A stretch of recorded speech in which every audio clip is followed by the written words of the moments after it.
Hello everyone, in this video I'm going to show you how to send design directly to your phone in Canva. So for it today that if you want to send your design directly to your phone using Canva, just click on the share button. You click on the share button. Once you click on the share button, the page is not pop up. Then you click on see all. When you click on see all, then you'll see a phone logo. You can say send to phone. Then click on the logo. Then right here you can send this design to your phone using this code.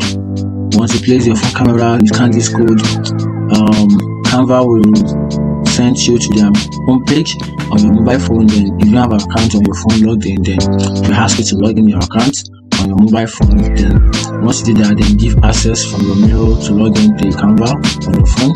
Then this design will be sent to your phone using the QR code sent to your phone. Find this helpful, like and follow for more.